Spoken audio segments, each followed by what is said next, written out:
这是一款10年前的恐怖游戏，我们主角阿仔被绑架到一间封闭小屋，作为实验体进行隔离。在为期13天的实验后，主角不断进化，最终变成了一只究极生物。而促成这一僵尸化的过程，就需要我们玩家来养成了。游戏开始，我们先来看看日记，实验 T 的日记。回过神来，发现自己身处一个既没有门也没有窗户的昏暗房间里。昨晚的事情我一件也想不起来了，这是哪？我到底被带到什么地方来了？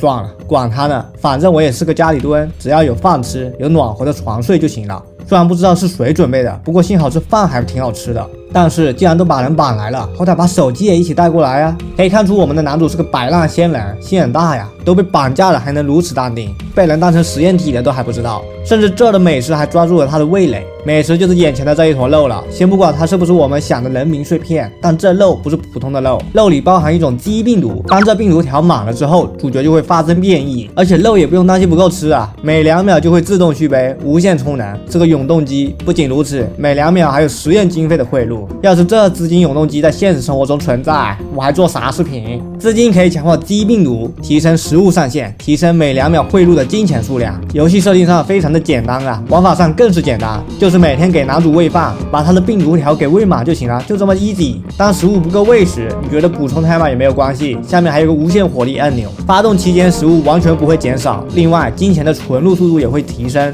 缺点就是每半个小时用一次，不过这都小问题啦，10年前的游戏金手指满天灰啦，纯纯的赛博养尸模拟器。第2天，这鬼地方到底是哪呀？现在几点了？连个窗户都没有，早就分不清是白天还是晚上了，一点动静都听不见。说到动静，我想起来了，送饭来的时候隐约听到了点人说话的声音，声音太小实在听不清，好像是在说什么进展顺利之类的。真是的，到底为了什么要把老子绑到这来啊？好歹也给准备个早起啊，身上痒的要死。我们的主角第1天还很淡定，第2天就有点小脾气了，而且能看到他的脸色惨白，皮肤溃烂，双目无神，是不是真的有点僵尸那味了？就连这坨肉泥上还加了料，淋上了一层紫色酱汁，有口福哦。来，喜欢吃就多吃点。第3天，该死，怎么回事？今天身上痒得格外厉害，太暗了看不清楚，好像是挠得太狠，都挠出血了，还有热得要命，是空调坏掉了吗？喂，把老子抓来的那些家伙，空调坏了，混蛋！都这样了，还在关心空调，还在写日记，也是绝了。主角的脸比前1天溃烂的更加严重，更像僵尸。食物上更是发霉长毛，演都不演了。前2天起码看着还像食物，这才第3天就直接摊牌。可主角那是没怀疑一下，照炫不误。第4天，我的乖乖，这回不是像僵尸了，完全就是僵尸了。主角的脸皮和头发都开始脱落，眼珠也不懂怎么回事，少了一个，半边牙床直接暴露在外。日记中出现了很多错别字，这并不是我字幕打错了，我上网查了，就是日文里故意写的错别字。这里应该是想体现主角的意识已经开始破碎了。第5天，身上的皮肉组织完全脱落掉光，长出了好像是血管的东西，有点 CF 里小红那种感觉了。食物里这回也给加了未知生物的眼球，估计是看我们主角眼珠没了，给补一补，吃啥补啥嘛。然后日记我还是想吐槽下，内容已经错乱到连 AI 都翻译不出来了，语言能力基本归零。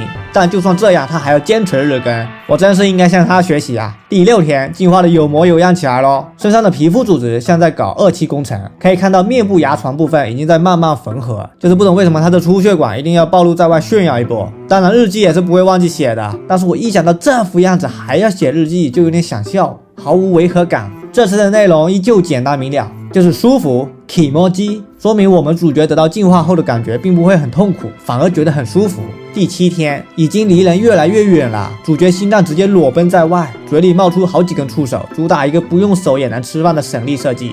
今天这坨肉上撒上了新鲜苔藓，绿色有机纯天然，不管外表如何变，唯一不变的是一颗吃货的心。日记就写了2字：美味而依稀。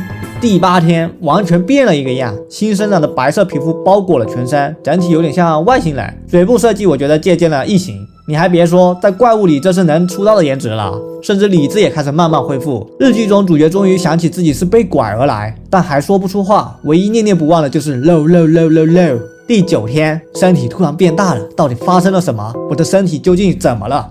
好痛好痛，我要把你们咬烂，我要把那些家伙啃了。这吃货的身材才1天就直接吃发福了，昨天还是出道的颜值，今天就是因身材管理不当当场退役。同时漆黑意志也觉醒了，已经萌生报复的想法。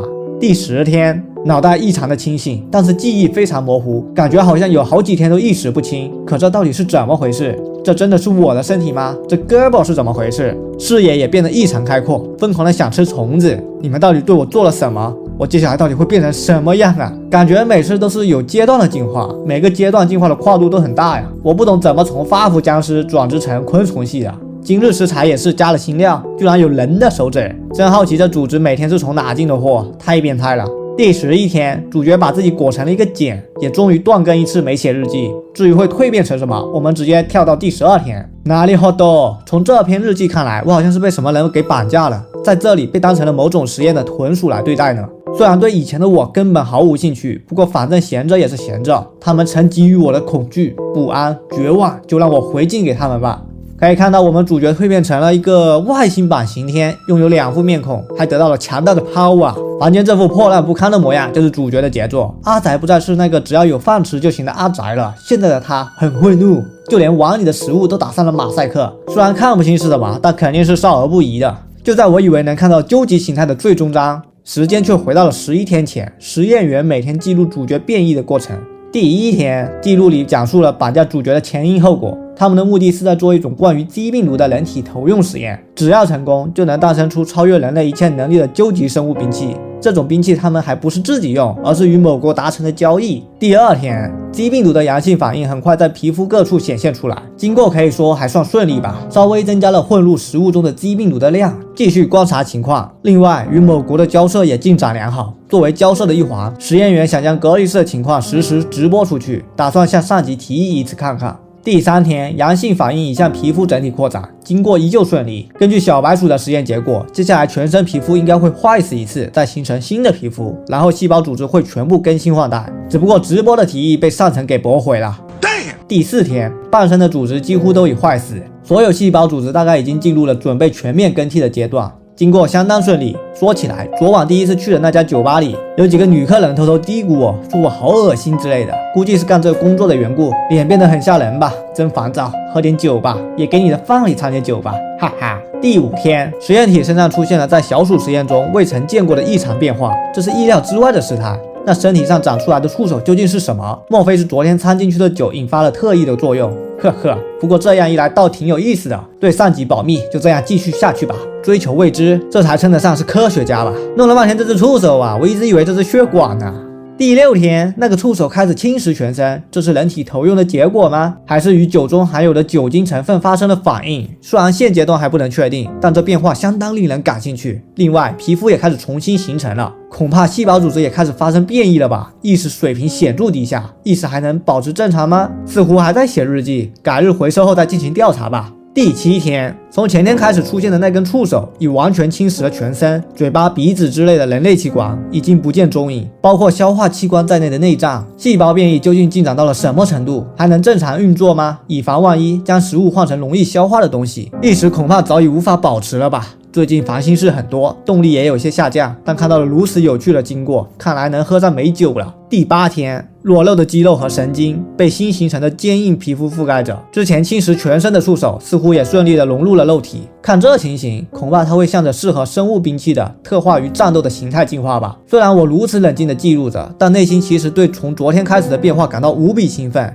用现在年轻人的话说，就是太闷了。像这样期盼明天的到来，是有多久没有过了呢？第9天，虽然有点突然，但此刻我相当亢奋。老实说，连日来显著的变化让我兴奋的难以抑制。原本硬化了的皮肤变得软化，脂肪极度肥大，丑陋的耸拉着，实在很难让人联想到这是特化于战斗的形态。这个实验体究竟会走向何方？小鼠的实验结果已经完全靠不住了，从这里开始是完全未知的世界，真是不可思议。酒都没怎么动，看来只要有令人感兴趣的事，不喝也行得通呢。第10天，我们简直不敢相信自己的眼睛，直到昨天为止的亢奋感宛如谎言般淡然无存，此刻反倒惊人的冷静。地板上散落着似乎是部分肥大脂肪的肉片，看来在脂肪内侧发生了异常的细胞变异，勉强维持着人形形态，如今已面目全非，简直就像节肢动物。给上级送去假影像吧。那些保守的老害们总是在亲眼目睹的瞬间就会下旨终止命令，哪能让他们这么干？与表面的冷静相反，我的内心早已被兴趣所支配了。